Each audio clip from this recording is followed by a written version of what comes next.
संसार का अर्थ है आकांक्षा, तृष्णा, वासना, कुछ होने की चाह।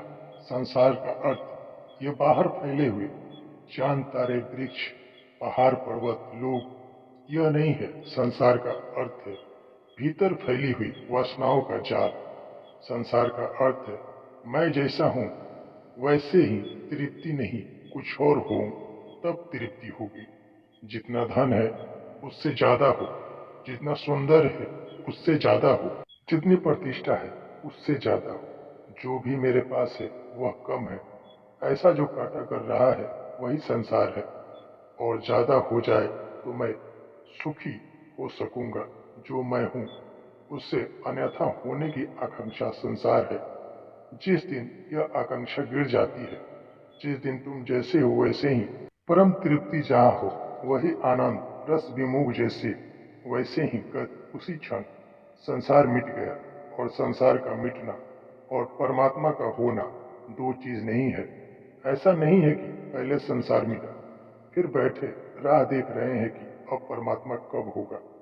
संसार का मिटना और परमात्मा का होना एक ही बात को कहने के दो ढंग है। चाहे कहो रात मिट गया, चाहे कहो सुबह हो गई, एक ही बात को कहने के दो ढंग है। ऐसा नहीं है कि रात मिट गई फिर लालटेन लेकर खोज रहे हैं कि सुबह कहाँ है। रात मिट गई तो सुबह हो गई। संसार गया कि परमात्मा हो गया। सच तो यही है। यह कहना है कि परमात्मा हो गया ठीक नहीं, परमात्मा तो था, संसार के कारण दिखाई नहीं पड़ता था। तुम कहीं और भागे हुए थे, इसलिए जो निकट था वो छुप जाता था। तुम्हारा मन कहीं दूर चांद तारों में भटकता था, इसलिए जो पास था वो दिखाई नहीं पड़ता था।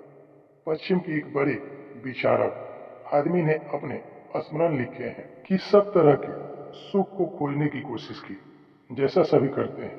धन में, पद में, यश में, कहीं सुख पाया नहीं। सुख को जितना खोजा उतना दुख बढ़ता गया। जितनी आकांक्षा की, शांति की, उससे कहीं गुना अशांति और सघन होती चली गई। अतीत में सुख खोजा, बीत गया। जो उसमें खोजा बीत गया, नहीं पाया। और भविष्य में जो सुख खोजा, कल जो होगा वह कल कभी नहीं आया। जो कल आ गया अतीत हो गया, उसमें सुख की कोई भनक नहीं मिली।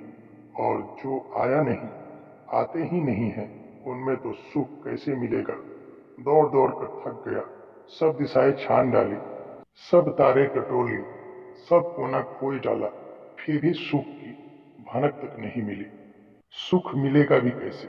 सुख को अपने में खोजना है, तब सुख मिलते हैं। दोस्तों, वीडियो अच्छी लगे तो मेरे इस चैनल को लाइक और सब्सक्राइब जरूर करें।